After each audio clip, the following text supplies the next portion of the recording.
127வது சங்கீதம் 4வது வசனத்திலிருந்து 128வது சங்கீதம் முடிய நான் வாசிக்கிறேன், கவனியுங்கள்.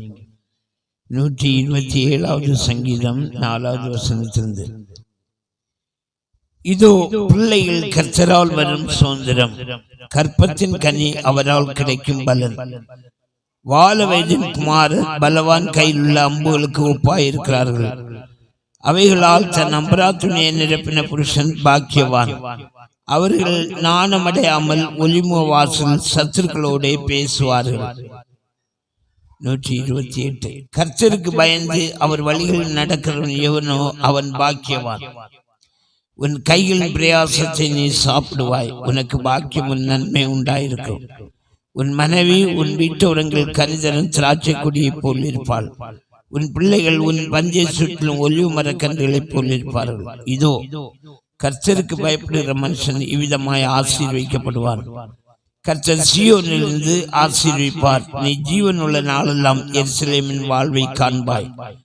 நீ உன் பிள்ளைகளின் பிள்ளைகளின் இஸ்ரவேலுக்கு உண்டாகும் சமாதானத்தையும் காண்பாய் என்பது. அல்லேலூயா. பிள்ளைகளை வளர்க்கிறது என்று சொல்கிறது ஒரு முக்கியமான காரியம். ஆண்டவராகிய இயேசு பேதுருவிடத்திலே முதலாவது சொன்னார், என்னுடைய ஆட்டுக்குட்டிகளை மேய்ப்பாயாக என்று. அல்லேலூயா. சோதனம். அதன் பிற்பாடு என்னுடைய ஆடுகளை மேய்ப்பாயாக என்றார். சோதனம். அருமையான தெய்வ பிள்ளைகளே, வேத புத்தகத்திலே நியாயாதிபதிகளின் புத்தகம் 13ஆம் அதிகாரத்திலே மனோவா ஒரு கேள்வி கேட்கிறார்.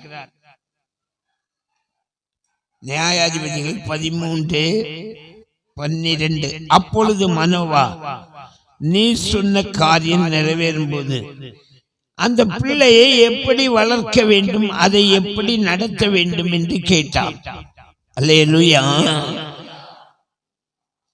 சோதனம். மனோவாவுக்கு தரிசனமான கர்த்தருடைய தூதன் அவர்களுக்கு ஒரு குழந்தை கிடைக்க போறதை சொன்னார். அவன் விசேஷமானவன் என்பதை சொல்லி கொடுத்தார். ஆகையினாலே இப்போ கேட்கிறார், நீ சொன்ன காரியம் நடக்கும் போது அந்த குழந்தையை எப்படி வளர்க்க வேண்டும் என்று கேட்டார். அல்லேலூயா. சோதனம். பிள்ளைகளை எப்படி வளர்க்க வேண்டும், அது ஒரு பெரிய கேள்விதான். ஆமென். சோதனம்.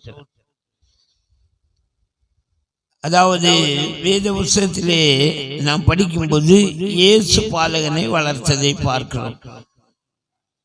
எப்படி வளர்த்தார்கள் என்றால், முதலாவது சோதனம், அந்த குழந்தை ஏரோது கொலை செய்து போடுவார் என்று சொல்லி ஒளித்து வளர்த்தார்கள். அல்லேலூயா. அல்லது மறைத்து வளர்த்தார்கள். சோதனம். நாம் நம்முடைய பிள்ளைகளை, கர்த்தர் தந்த பிள்ளைகளை இந்த உலகத்துக்கு பொல்லாத கண்களுக்கு மறைத்து வளர்க்கணும். அல்லேலூயா. கர்த்தர் ஒரு பிள்ளையை தந்திருக்கன்னு சொல்லிட்டு எல்லா இடமும் கொண்டு போக கூடாது, மறைத்து தான் வளர்க்கணும். அதுல நிறைய ரகசியம் உண்டு. Praise the lord. சோதனம். அப்படி மறைத்து வளர்த்து அப்படி வரும்போது நம்முடைய பிள்ளைகள் ஒலிவு மரக்கன்றுகளை போல வளர்ந்து வருவார்கள். ஆமென். சோதனம். இன்றைக்கு அநேகருக்கு அந்த ஞானம் கிடையாது. பிள்ளைகளை மறைத்து வளர்க்கணும் என்று தெரியாதபடிக்கு எல்லா இடங்களிலும் பிள்ளைகளுக்கு கொண்டு போய் விட்டே இருப்பாங்க. நான் சொல்லுவேன், உங்களுக்கு பிள்ளைகள் இருந்தா கல்யாண வீட்டுக்கு சொந்தக்கார வீட்டுக்கு போன் பண்ணா நீங்க குழந்தைய பாட்டியாரிடத்துல கொடுத்துட்டு நீங்க போயிட்டு வந்துருங்க, குழந்தைய கொண்டு போவாதுங்க. சோதனம். அல்லேலூயா. சோதனம். அநேகருடைய கண்களுக்கு, பொல்லாத கண்களுக்கு நம்முடைய பிள்ளைகளை மறைந்து வளர்க்க வேண்டும். சோதனம். ஆகையினாலே பிறகு இரண்டாவது பிள்ளைகளுக்கு என்ன செய்யணும்? என்று சொன்னால், தினந்தோறும் பிள்ளைகளை பெற்றோர்கள் காலையில் எழுந்த உடனே பிள்ளையை கையில் அடித்து அப்பாவுடைய சமூகத்தில் காட்டி ஜெபம் பண்ணணும். அல்லேலூயா. சின்ன குழந்தைகள், கை குழந்தைகள் உள்ளவங்க எல்லாம் கை தூங்க பகட்டு. கை குழந்தைகள் உள்ளவங்க, சின்ன குழந்தைகள் உள்ளவங்க யாரும் இல்லையா? சரி, நல்லவர் கட்டிக்கார். பிரதிஷ்டை பண்ணக்கூடிய வந்த பிள்ளைகளை தவிர மற்றபடி. நான் எதுக்கு சொல்லுறேன்டா, காலையில் எழுந்ததும் முதலாவது வேலை நம்முடைய பிள்ளைகளை கையில் எடுத்து ஸ்தோத்திரம் பண்ணிடணும், ஜெபம் பண்ணிடணும். அப்படி உங்க பிள்ளைகளை ஜெபத்திலேயே வளர்ச்சி எடுத்துடணும். அல்லேலூயா. ஸ்தோத்திரம். இது அப்படின்னா அந்த பகல்லே எந்த தீங்கு அணுகாதபடி ஆண்டவர் பிள்ளைகளை பாதுகாத்து தர காலையில் அப்பாவுடைய கருத்தில் கொடுத்து ஜெபித்து வாங்கணும். அல்லேலூயா. ஸ்தோத்திரம். நான் அடிக்கடி எங்களுடைய சபை விசுவாசிகள்கிட்ட கேட்பேன், இதாவது குழந்தையில சோமில்லைன்னோ எதுக்கு ஜெபம் பண்ண கொண்டு வந்தா தினமும் கையில் எடுத்து காலையில் ஜெபம் பண்ணுற வழக்கம் உண்டான்னு கேட்பேன். ஸ்தோத்திரம். அல்லேலூயா. பிள்ளைகளை அப்படிதான் வளர்க்கணும், அது நல்லது. ஸ்தோத்திரம். ஒளித்து வளர்க்கணும், இரண்டாவது ஜெபித்து வளர்க்கணும். அல்லேலூயா சொல்றோம். ஸ்தோத்திரம். அது ரொம்ப மிகவும் முக்கியமானது. மூன்றாவது, நம்முடைய பிள்ளைகளை ஆலயத்துக்கு ஒழுங்காக கொண்டு வரணும். அல்லேலூயா. ஸ்தோத்திரம். ஆலயத்துக்கு ஆராதனைக்கு ஞாயிற்றுக்கிழமை கட்டாயமாக ஆராதனை கொண்டு வரணும். இரண்டாவது, பிள்ளைய தெய்வ சமூகத்தில் கொண்டு வந்து ஜெபம் பண்ணி தான் கொண்டு வரணும். ஸ்தோத்திரம். அல்லேலூயா. அது சின்ன குழந்தைகள் அங்கே ஒடுங்க அக்கிரமம் செய்யும் பாஸ்டர், சின்ன குழந்தைகள் அக்கிரமம் செய்யுமா? அப்படியா? நீங்க எல்லாம் சின்ன குழந்தைகள் அப்படியே பிறந்து வந்துட்டீங்களா? அல்லேலூயா. இப்போ நான் கூட்டம் நடத்துகிற இடத்துல ஒரு குழந்தை வரும், பயங்கர வாழாம். சோத்திரம். இப்படிதான் இருந்தா ஸ்டேஜ்லையும் ஏறிடும் போல இருக்கு. நான் வெட்டி விட்டுருவேன் போன். சோத்திரம். பாருங்க, பிள்ளைகள் அப்படியே சுற்றிட்டு திரிகிறது. உங்களுக்கு கஷ்டமா இருக்கா? பார்க்க நல்லா இருக்கா? அல்லேலூயா. சிலருக்கு ரொம்ப கஷ்டமாக இருக்கும், அவங்களுக்கு கவனிக்க முடியாது, பிரசங்கம் பண்ண முடியாது, என்ன தெரியல. பிள்ளைகள் ஆராதனைக்கு வராண்டாமா? சௌச்சம். சிறு பிள்ளைகள் என்னிடத்தில் வர இடம் கொடுங்கள், தடை பண்ணாதுங்கள், பரலோக ராஜ்யம் அப்படிப்பட்டது என்று சொல்லி ஆண்டவர் பிள்ளைகளை ஆசீர்வதித்தாரு. அல்லேலூயா. ஆகையினால சிறு பிள்ளைகளை கொண்டு வரணும், ஆலயத்துக்கு கொண்டு வரணும், ஜெபித்து வாங்கிட்டு போகணும். பிரைஸ்லாம். பிள்ளைகள் கொஞ்சம் கவனமா இருக்கணும். வாட்ச கலத்தி கீழே வச்சா பிள்ளைகள் எடுத்து உடைக்கும், வாட்ச கையில கட்டிடணும். பைபிளை கீழே வச்சா பிள்ளைகள் வந்துட்டுன்னா பைபிளை கையில வச்சுக்கிட்டணும், அவ்வளவுதானே. அல்லேலூயா. அதனால இந்த பிள்ளைகளை ஆலயத்துக்கு கொண்டுறாதுன்னு சொல்ல முடியாது. ஆண்டவர்கள் சொல்லியிருக்கிறார், சிறு பிள்ளைகள் என்று தடை பண்ணாதிருங்கள், இடம் கொடுங்கள் என்று சொன்னார். ஆமென். ஆலயத்துக்கு கொண்டு வரணும், அது மறந்துடக்கூடாது. அது மாத்திரமல்ல, சிலர் சொல்லுறது பிள்ளைகள் தான் சோத்திரம். ஜெப வீட்டில் பெரிய பாவட்டு இருந்து பாயில் பிள்ளைகள் ஒன்று இருந்துட்டு அதனால நல்ல பிள்ளைகளை கொண்டு வரணும். அப்படியா? அல்லேலூயா. சோத்திரம். சில தாய்மார் என்ன செய்வாங்கன்னா சொல்லுவாங்க, பிள்ளை இப்படி ஆகும், வீட்டுக்கு வரேன்னு தண்ணி அடிக்கிறவனா இருப்பான், கூட்டம் முடிஞ்ச உடனே போகணும் சொல்லிட்டு போயிடுவாங்க. அப்போது சரிம்மா போங்க கழுவி விடுவாங்க. சிலர் அப்படியே மூடி வச்சுட்டு போயிடுவாங்க. அதுதாங்க சங்கடம். அப்படி செய்யக்கூடாது, சொல்லிட்டு போகணும். அல்லேலூயா. அது நல்லது. அப்போ கொஞ்சம் தண்ணியை விட்டுட்டு பாயை உணர்ச்சி எடுத்துடலாம். ஆகையினால இல்லை, கொஞ்சம் தண்ணியை விட்டு துடைச்சி எடுத்துடுவாங்க தரையை. அது சொல்லணும். அதனால பிள்ளைகளை கொண்டுடக்கூடாதுன்னு சொல்லக்கூடாது. அல்லேலூயா. சோத்திரம். ஆண்டவருடைய சமூகத்திலே பிள்ளைகள் வேணும். சோத்திரம். பிள்ளைகள் சுற்றிட்டே தெரியணும். சோத்திரம். அது ஒரு அழகாக நீங்க எடுத்துக்கிடணும். சோத்திரம். அல்லேலூயா. ரொம்ப குடும்பம் செய்தா பிள்ளைகளை பெற்றோர் கையில வச்சுக்கிட்டு சோத்திரம். அவ்வளவுதான். ஆகையினால பிள்ளைகளை ஆராதனைக்கு கொண்டுவராமல் இருக்கக்கூடாது. ஆமென். சோத்திரம். பிள்ளைகளை தாய்மார்கள் ஜெபிக்கும் போது உங்க மடியிலே பிள்ளைய வச்சு ஜெபம் பண்ணணும். சோத்திரம். மடியிலே வச்சு ஜெபம் பண்ணிட்டே இருக்கணும். அப்படியே கண்ணில் விழுகிற கண்ணீர் அந்த பிள்ளைகிட்ட மேலே படணும். கண்ணீர் அப்படியே அந்த பிள்ளைகிட்ட மேலே படணும். சோத்திரம். அல்லேலூயா. அல்லேலூயா. அல்லேலூயா. பிள்ளைகளை கையில் வச்சு நல்ல அந்நிய பாஷை பேசி ஜெபம் பண்ணிட்டே இருக்கணும். அந்த பிள்ளைகள் பேசும்போது அந்நிய பாஷை பேசும். முதல்ல பேசுறது அந்நிய பாஷை பேசணும். சோத்திரம். சரியா வார்த்தைகள் பேசும் முன்னாலே அந்நிய பாஷை பேசும். நீங்க அப்படி பழகி பாருங்க. நீங்க ஜெபம் பண்ணி பாருங்க. உங்க பிள்ளைகள் அந்நிய பாஷை பேசுதா இல்லையான்னு நீங்க கவனிச்சுட்டேன்ட்டு சொல்லுங்க. அல்லேலூயா. சோத்திரம். சிறு வயதிலே தாயின் கற்பத்தில் இருக்கும்போது யோவான் பரிசுத்தாவினால் நிரப்பப்பட்டிருந்தான். அல்லேலூயா. சோத்திரம். எலிசபெத் சொல்கிறார், நீ வாழ்த்தின சத்தத்தை கேட்டுடனே வயிற்றில் இந்த பிள்ளைக்கால பரிசுத்தாவினால் களிப்பாய் துள்ளி சென்று. அல்லேலூயா. சோத்திரம். ஆகையினாலே நம்முடைய பிள்ளைகள் சிறு வயதிலே அந்த அபிஷேகத்திலே வளர்ந்து வரணும். அதை நீங்கள் விரும்பணும். அப்படி நீங்க பழக்கணும் பிள்ளைகளை. உங்க பிள்ளைகள் தானே உங்க கையில வச்சுட்டு இருந்து நல்லா அந்நிய பாஷை பேசி ஜெபம் பண்ணுங்க. சோத்திரம். அதுக்கு ஒரு போராட்டம் வராது. அல்லேலூயா. அல்லேலூயா. அல்லேலூயா. சோத்திரம்.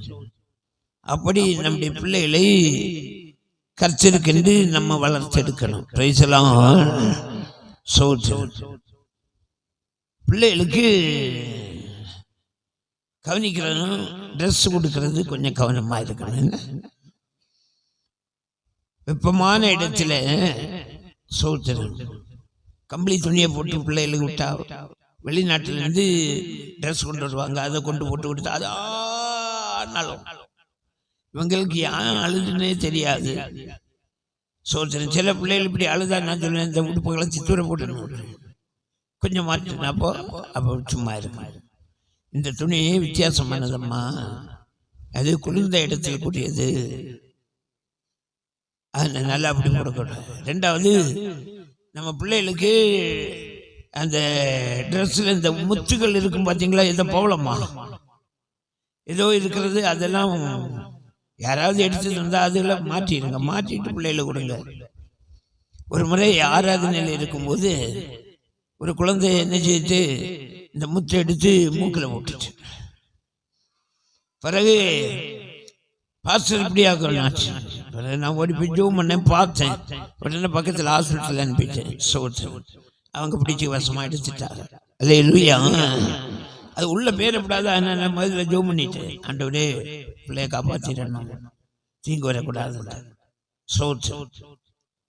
ஆக என்னால் இப்படிப்பட்ட முச்சுக்கள் எல்லாம் என்ன செய்யக்கூடாது, உபயோகிக்கக்கூடாது. அல்லேலூயா.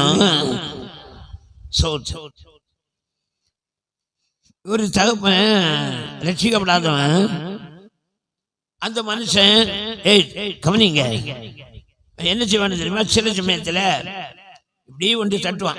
தட்டிட்டு கவனிங்க இப்படி எடுத்துட்டு அது என்னது, மூக்குமுடி. அவன் பிள்ளை எப்போதும் கையில வச்சிருப்பான். பிள்ளை நல்ல பிள்ளை நேசிக்கிறவன், குழந்தை எடுத்து விளையாடுவான். சோத்திரம். நல்ல தப்பு. இந்த குழந்தை தகப்பு மூக்கு பொடி போட்டு அதை பார்த்து வச்சுட்டு இந்த மரிச்சினி கிழங்கு அங்கே விட்டு வாங்க பார்த்தீங்களா, அந்த மரிச்சினி கிழங்கு எடுத்துட்டு மூக்குள்ள வச்சது பார்த்தீங்களா. சோத்திரம்.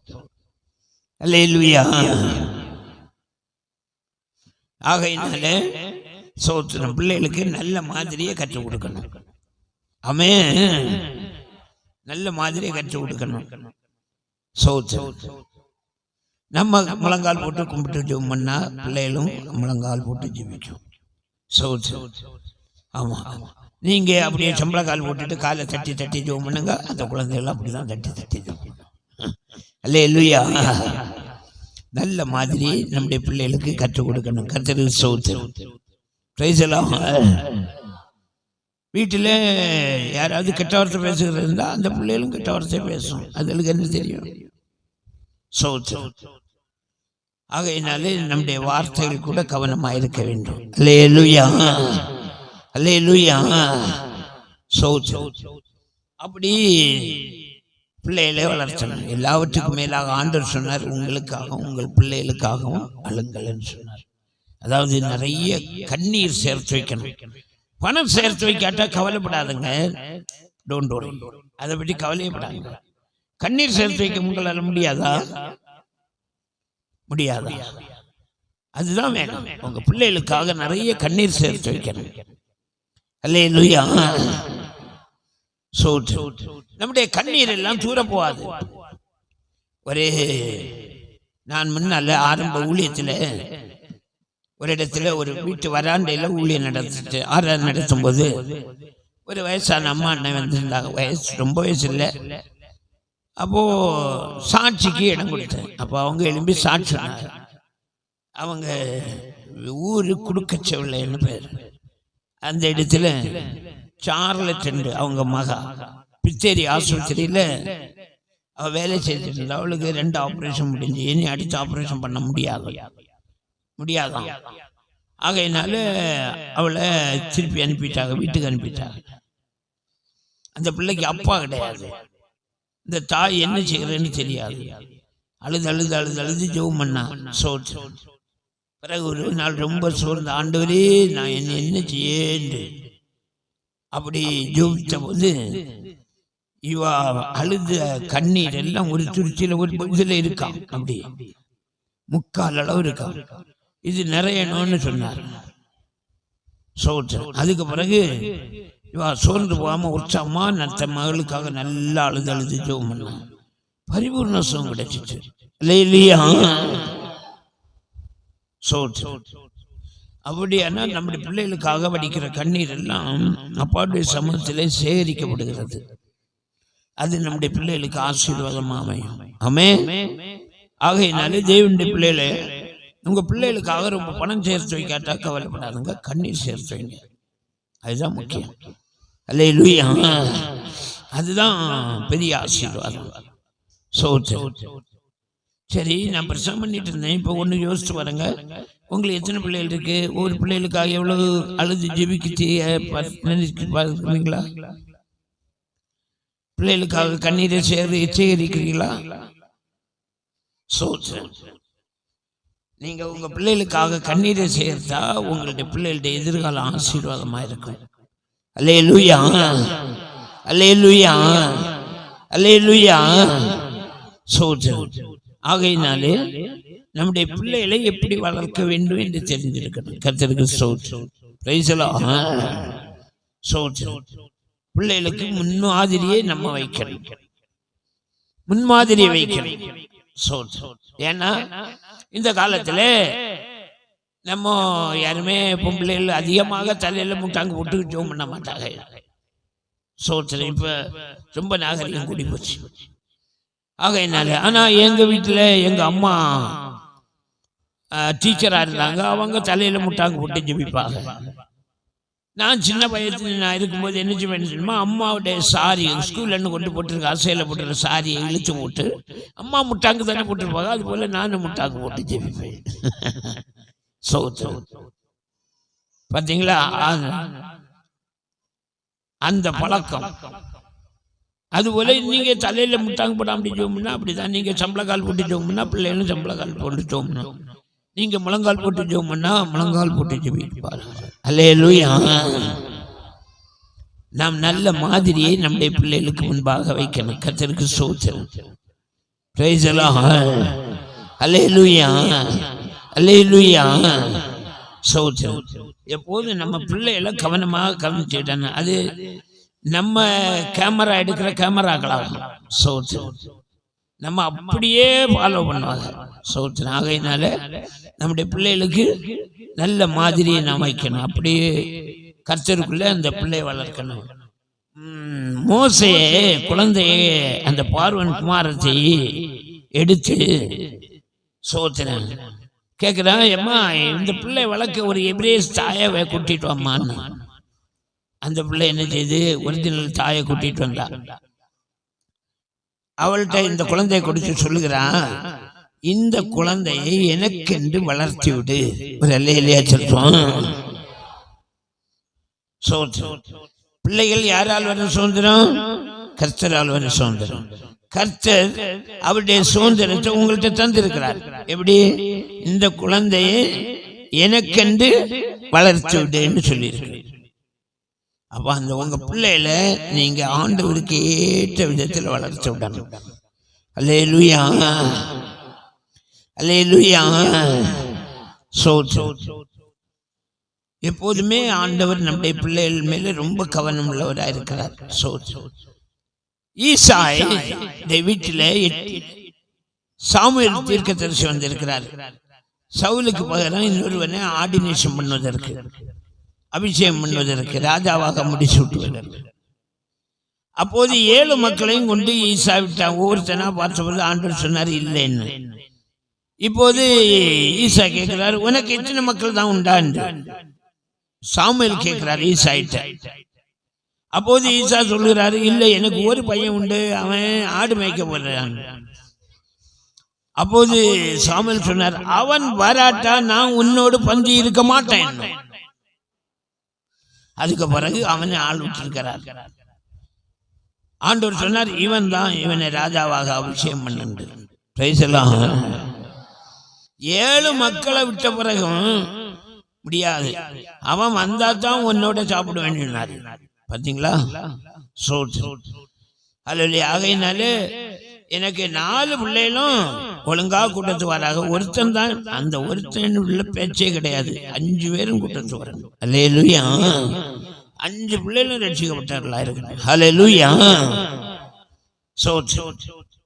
எங்க அம்மாவுக்கு நாங்க 10 பிள்ளைகள், 10 பேரும் எல்லாரும் ஆவிக்குரிய பிள்ளைகள். அல்லேலூயா. அப்படி வளர்த்துட்டாரு. ஆகையினாலே நாம் நம்முடைய பிள்ளைகளுக்காக ஒவ்வொரு நாளும் கண்ணீரோடு அழுது பிள்ளைகளை வளர்த்தெடுத்து ஆண்டவருடைய சமூகத்தில் விடுகிறவர்களா இருக்கணும். அல்லேலூயா, அல்லேலூயா, அல்லேலூயா. நம்முடைய பிள்ளைகளுக்காக ஒருத்தல் செய்ய வேண்டும். இந்த உங்களுடைய பாஸ்டருடைய அம்மா இருக்கிறாங்களே, இந்த பாஸ்டருடைய தம்பி ஒருவர், அவர் இப்போது ஜெயங்கொண்டான்ல ஊழியத்தில் இருக்கிறார். அவர் முன்னால சபரிமலைக்கு மாலை போட்டு கட்டிட்டு போகிறவர். குளிச்சுட்டு ஈர துணியும் கட்டிக்கிட்டு அந்த வீடு பாதுகாக்கும் போது அதுக்குள்ள ஜெபங்கள் எல்லாம் செய்கிறார். அது பயங்கர ஆள். இவர் இப்படி இருக்கிறாரே, ரட்சிக்கப்படலையே என்று சொல்லி அந்த மகன் ரட்சிக்கப்படும் வரையில் அவர்கள் ஒரு சொந்தக்கார வீட்டுக்கு போகிறது கிடையாது, ஒரு கல்யாண வீட்டுக்கு போகிறது கிடையாது. வீட்டில் இருப்பாங்க, ஆராதனை மாத்திரம் போட்டு வீட்டில் இருந்து அழுது அழுது ஜெபம் பண்ணிட்டு இருந்தாங்க. இப்போ அந்த மகன் தற்கொலை பண்ணி சாக வேண்டிய மகன் இன்றைக்கு ஒரு பெரிய பாஸ்டரா இருக்கிறார். அல்லேலூயா.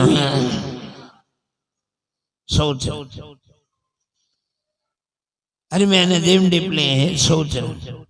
பார்த்தீங்களா, அந்த தாயிடே ஒருத்தர், அந்த தாயிடே ஜெபம், அந்த தாயிடே கண்ணீர்.